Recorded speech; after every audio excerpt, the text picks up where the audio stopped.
আপনি কি জানেন আজ আপনি যে ব্যাটারি অবহেলায় মাটিতে ফেলছেন তার বিষ আপনার বংশের পরবর্তী 25টি প্রজন্ম পর্যন্ত তাড়িয়ে বেড়াবে। হ্যাঁ, তথ্যটি কোনো রূপকথা নয়, বরং কঠোর বৈজ্ঞানিক সত্য। একটি সাধারণ সীসা বা অ্যাসিড ব্যাটারি একবার মাটিতে মিশলে তার বিষাক্ত সীসা টিকে যায় প্রায় 700 বছর। পুরো বিশ্ব পৃথিবীকে বাঁচাতে কার্বন নিঃসরণ কমানোর কথা বলছে, কিন্তু বিদেশে বা দেশের রাস্তায় দাপিয়ে বেড়াচ্ছে কয়েক লাখ ব্যাটারি চালিত যানবাহন। এগুলা পরিবেশের ক্ষতি, এটা জানি, ঠিক আছে। আর এগুলা তো করে বাইরে তো নাসে, এগুলা তো আর বাংলাদেশে হয় না, তৈরি হয় না। বাংলাদেশ বাইরে 3 ফুট বন্ধ হয়ে গেলে বাংলাদেশ আর এই ব্যাটারি পাবেই না। এগুলো বড় বড় লোকেরা আনে, এরা ইনপুট করে, হ্যাঁ এই ভালো বুঝে। এটা তো মাটিতে যিনি আপনি যে পুঁতে রাখবেন, এরপরে আপনি ফসল দইবই না। একে ওই জায়গাটি আপনি মনে করুন পুরা সারকার হয়ে গেছে। হ্যাঁ, এটা দূষিত, অনেক দূষিত।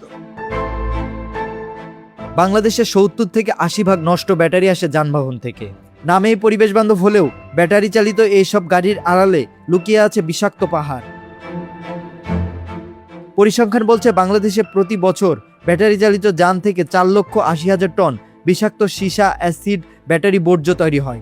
বর্তমানে যানবাহনে যে ব্যাটারি ব্যবহার করা হয় তা 6 থেকে 8 মাস ব্যবহারের পর অকেজো হয়ে পড়ে। ব্যাটারি চালিত যানবাহনে নেই কোনো ধোঁয়া, নেই কোনো বিকট শব্দ, কিন্তু এই বাহনটি আজ বাংলাদেশের জন্য দাঁড়িয়েছে নীরব ঘাতক হয়ে।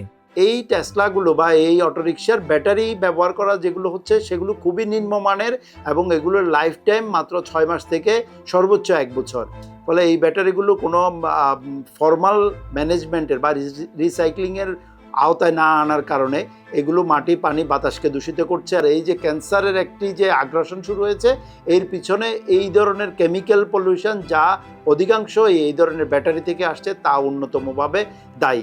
যে কারণে এনভায়রনমেন্টাল বার্ডেন ডিজিজ অর্থাৎ বাংলাদেশের মানুষের মোট মৃত্যুর প্রায় 40 ভাগই এই ধরনের পরিবেশগত দূষণ থেকে আসছে বলে WHO যে পরিসংখ্যানটি দিয়েছে সেটি আমরা কানেক্ট করতে পারি এই ধরনের দূষণের সাথে।